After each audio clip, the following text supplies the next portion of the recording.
Writing. Writing is the representative of language in a textual medium through the use of a set of signs or symbols. Writing ਕਿਸੇ ਇੱਕ language ਨੂੰ represent ਕਰਦੀ ਹੈ ਇੱਕ written farm ਦੇ ਵਿੱਚ with the use of various symbols and signs. It is distinguished from illustration such as cave drawing and painting and the recording of language via a non-textual medium such as magnetic tape audio. Writing ਕਿਸੇ painting ਤੋਂ ਕਿਸੇ drawing ਤੋਂ ਕਿਸੇ illustration ਤੋਂ different ਹੈ। The 5 steps of the writing process are discussed under. Writing ਦੇ various 5 steps ਨੀਚੇ ਦਿਖੇ ਅਨੁਸਾਰ illustrate ਕੀਤੇ ਗਏ ਹਨ। First step is pre-write. Before starting the pre-write, it is important that students know exactly what you will be looking for when assessing their writing. Pre-write ਕੀ ਹੈ? Pre-right ਹੈ ਸੋਚਣਾ ਕਿ ਅਸੀਂ ਕਿਸ ਟੌਪਿਕ ਦੇ ਬਾਰੇ ਲਿਖਣ ਜਾ ਰਹੇ ਹਾਂ। ਉਸ ਟੌਪਿਕ ਨੂੰ ਲਿਖਣ ਦੇ ਲਈ ਸਾਨੂੰ ਕਿਹੜੀ ਇਨਫੋਰਮੇਸ਼ਨ ਚਾਹੀਦੀ ਹੈ। For this reason it is better to use self assessment before you even begin writing the prewrite. When the students complete a prewrite they are simply preparing a plan of action before actually writing draft. ਉਹ students plan ਕਰਦੇ ਹਨ ਕਿ ਉਹਨਾਂ ਦੀ ਪੂਰੀ writing ਦੇ ਵਿੱਚ ਕਿਹੜੇ points ਆਉਣਗੇ। ਇਸ ਨੂੰ ਅਸੀਂ ਪ੍ਰੀ ਰਾਈਟ ਆਖ ਦਿੰਦੇ ਹਾਂ। Pre writes can be basic or they can be complex.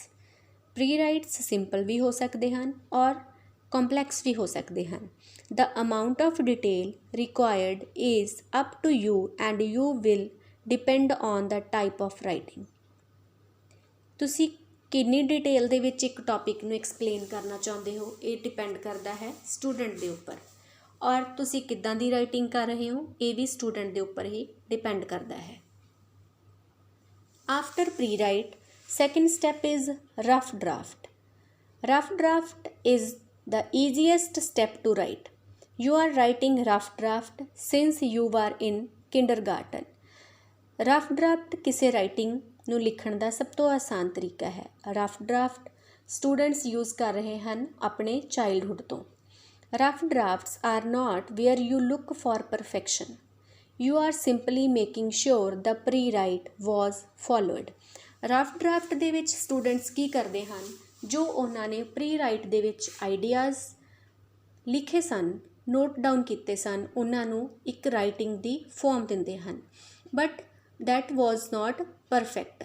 Simple handwriting ਦੇ ਵਿੱਚ ਆਪਣੀ ਪ੍ਰੀ-ਰਾਈਟ ਨੂੰ ਇੱਕ ਡਰਾਫਟ ਦੀ ਵਿਊ ਦਿੰਦੇ ਹਨ।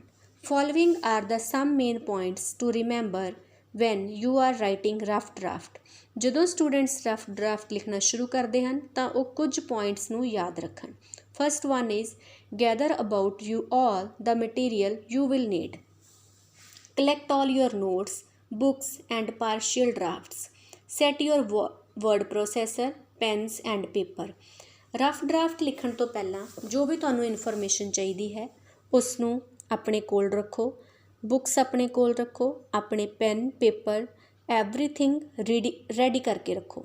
Second is set aside a substantial amount of time. ਆਪਣੀ ਰਾਈਟਿੰਗ ਦੇ ਲਈ ਪੂਰਾ ਟਾਈਮ ਰੱਖੋ। Don't be in a hurry. 2 or 3 hours 2 ਜਾਂ 3 ਘੰਟੇ ਰੱਖੋ ਆਪਣੇ ਆਪ ਦੀ ਰਾਈਟਿੰਗ ਨੂੰ ਸਟਾਰਟ ਕਰਨ ਲਈ। Take your phone off and tell your friends that you were out of town. ਕਿਸੇ ਨੂੰ ਵੀ ਡਿਸਟਰਬ ਕਰਨ ਨਾ ਦੇਵੋ। ਆਪਣਾ ਫੋਨ ਆਫ ਰੱਖੋ ਔਰ ਆਪਣੇ ਫਰੈਂਡਸ ਤੋਂ ਦੂਰ ਰਹੋ ਜਦੋਂ ਤੁਸੀਂ ਰਫ ਡਰਾਫਟ ਲਿਖਣ ਜਾ ਰਹੇ ਹੋ ਤਾਂ ਕਿ ਕਿਸੇ ਤਰ੍ਹਾਂ ਦੀ ਡਿਸਟਰਬੈਂਸ ਤੁਹਾਡੀ ਕਨਸੈਂਟਰੇਸ਼ਨ ਨੂੰ ਹਿਲਾ ਨਾ ਸਕੇ। Third point is develop and read your notes. Write 1 or 2 paragraphs in your own words. This may become your introduction or conclusion.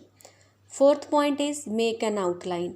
Your outline may be a list of topics, sentences, questions you intend to answer.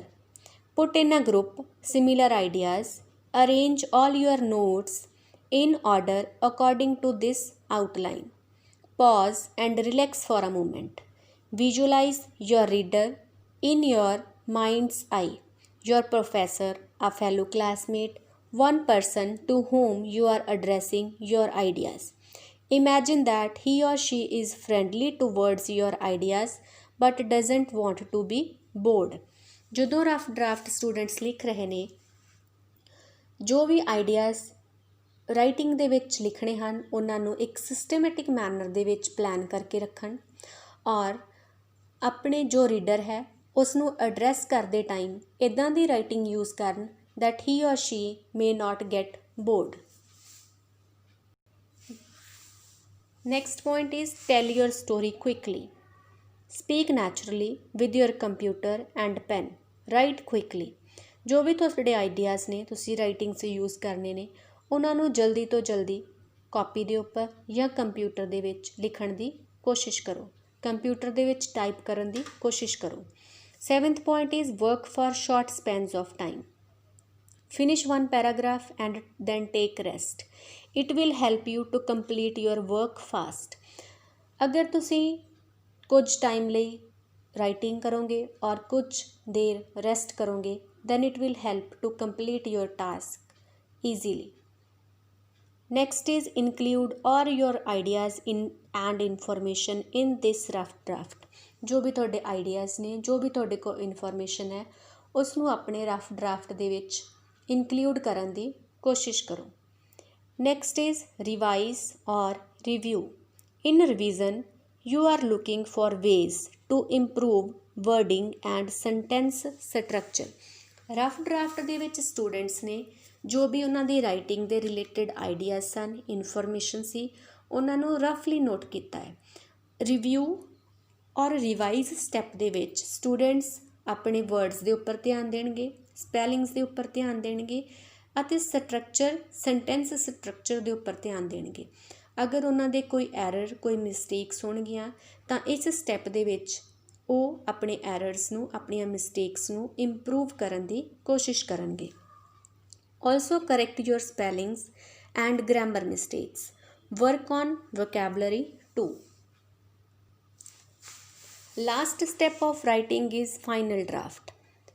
Students ਨੇ ਜੋ ਵੀ pre right ਦੇ ਵਿੱਚ ਲਿਖਿਆ, rough draft ਦੇ ਵਿੱਚ ਲਿਖਿਆ, ਉਸ ਤੋਂ ਬਾਅਦ ਉਸ ਨੂੰ ਰਿਵਾਈਜ਼ ਕੀਤਾ, ਜੋ ਗ੍ਰਾਮਰ, ਸਪੈਲਿੰਗ ਮਿਸਟੇਕਸ ਸਨ ਉਹਨਾਂ ਨੂੰ ਕਰੈਕਟ ਕੀਤਾ. ਉਸ ਤੋਂ ਬਾਅਦ ਉਹਨਾਂ ਨੂੰ ਟਰਨ ਆਉਂਦੀ ਹੈ ਫਾਈਨਲ ਡਰਾਫਟ ਦੀ.